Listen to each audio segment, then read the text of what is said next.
سب سے پہلے ایک سوال آپ سے کہ کرونا وائرس قدرتی طور پہ آنے والی ایک بیماری ہے یا پھر انسانی طور پہ تیار کیا گیا ایک وائرس ہے؟ سب سے پہلے آپ اس سوال کا جواب ہمیں کمنٹ باکس میں دیں، اس کے بعد ہم آپ کو آگے اس کے بارے میں حالات سے آگاہ کرتے ہیں۔ خواتین و حضرات، کرونا وائرس پوری دنیا میں پھیل چکا ہے، کاروباری زندگی مکمل طور پہ بند ہو چکے ہیں، تجارت، تعلیم، مذہبی اجتماعات، غرض کے تمام شعبۂ زندگی مکمل طور پر مفلوج ہو کر رہ چکے ہیں۔ پوری دنیا کے ساتھ ارب آبادی خوف و ہراس میں مبتلا ہے۔ بیماری کی نہ ہی علامات واضح ہیں اور نہ ہی اس کی وجوہات۔ کم ترقی یافتہ ممالک تو دور کی بات، بلکہ ترقی یافتہ ممالک بھی اس وائرس کے آگے گھٹنے ٹیک چکے ہیں۔ خواتین و حضرات، اس ساری صورتحال میں ایک سوال بہت نہایت اہم ہے کہ کیا کرونا وائرس ایک وبا ہے یا بائیو ٹیررزم ہے؟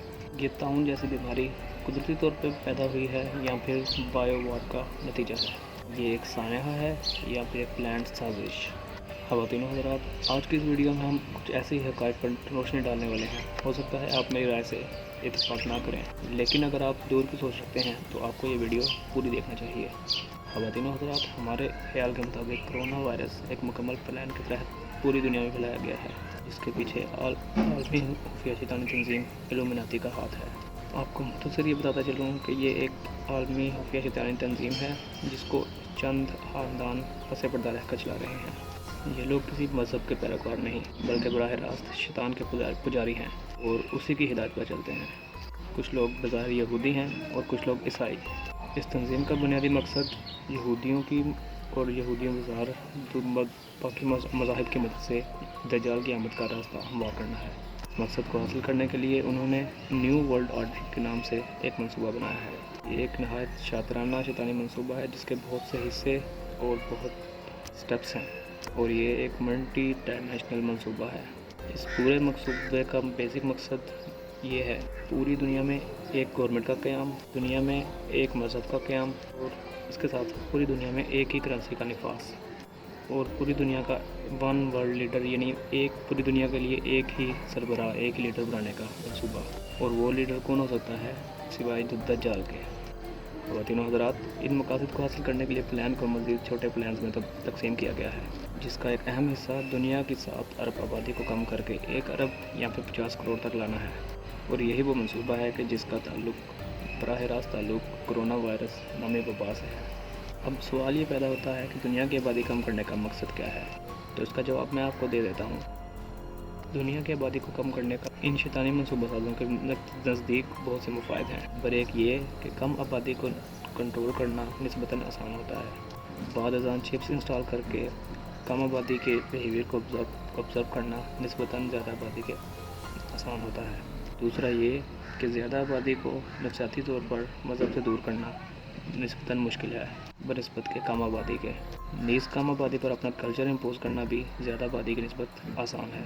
نیز اس کے ساتھ ساتھ یہ بھی کہ کم آبادی کی صورت میں پلانٹ ارتھ کی سٹیبلٹی اور سسٹینیبلٹی میں اضافہ ہو جائے گا، اور نیچرل ریسورسز پر پڑنے والا دباؤ کم ہو جائے گا، جو کہ رولنگ ایلیٹ کے لیے بہتر ہوگا۔ خواتین و حضرات، دنیا کی آبادی کم کرنے کے لیے بہت سے حربے استعمال کیے جائیں گے، جس میں علاقائی اور عالمی جنگیں بھی شامل ہیں، فاسٹ فوڈ اور مشروبات کا استعمال، ملٹی نیشنل فارماسیوٹیکل کمپنیوں کے ذریعے شدید مگر ہارمفل ایفیکٹس والی ادویات کی تجدید، جینیٹیکلی انجینئرڈ وائرسز اور بیماریوں کا علاقائی پھیلاؤ، گلوبل وارمنگ کے ذریعے قحط سالی اور سیلاب برپا کرنا، پینے کے پانی اور اجناس کی کمی کریٹ کرنا وغیرہ وغیرہ شامل ہیں۔ خواتین و حضرات، یہ تو رہی الومناٹی کی پلاننگ۔ اب ہم آتے ہیں کرونا وائرس کی طرف۔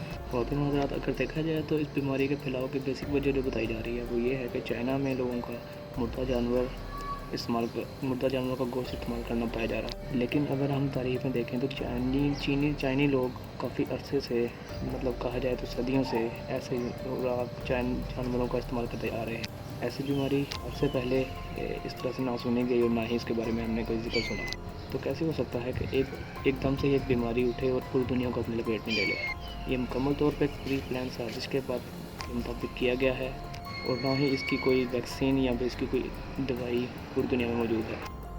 ماسوا اس کے پوری دنیا کی کوئی بھی لیب اس شیطانی بیماری کا توڑ نہیں بنا سکی، جو کہ شیطانی منصوبہ سازوں کے نزدیک ایک بہت ہی خوشائن بات ہے۔ اور سب سے اہم بات یہ ہے کہ دنیا اب انہی چند فارماسیوٹیکل کمپنیز کی طرف دیکھ رہی ہے جو کہ شیطانی منصوبے کے مطابق کام کرتی آ رہی ہیں۔ یہودی دنیا میں ایک بیماری چھوڑتے ہیں اور وہ خود ہی اس کا علاج دریافت کر کے دنیا کے سامنے اپنے آپ کو ایک فرشتے کی طرح پیش کرتے ہیں۔ پوری دنیا بے بسی کے عالم میں ہے اور حکمران بھی اس بیماری کے آگے گھٹنے ٹیک چکے ہیں۔ آج پوری دنیا کے حکمران اور عوام ان مغربی دواساز کمپنیوں کی طرف حسرت امید اور آس کی نظر سے دیکھ رہے ہیں۔ کب اعلان ہوگا کہ وبا کا علاج دریافت کر لیا گیا ہے؟ آپ اس بات کا اندازہ نہیں لگا سکتے کہ اس بات پہ شیطان کے پجاری کس قدر خوش ہو رہے ہوں گے۔ یہ جو بے بسی ہم محسوس کر رہے ہیں یہ تو کچھ بھی نہیں، آنے والے شیطانی فتنے اور شر اسے بہت بڑھ کر ہوں گے۔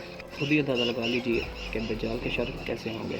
کیا وجہ ہوئی ہوگی کہ انبیاء نے بھی دجال کے شر سے پناہ مانگی۔ تینوں حضرات ضرورت اس عمل کی ہے کہ مسلمان سنبھل جائیں اور یکجا ہو جائیں۔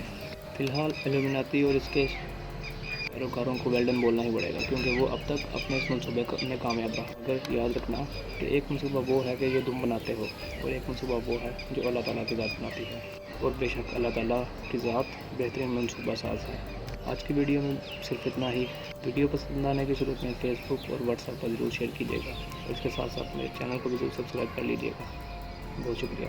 اللہ حافظ۔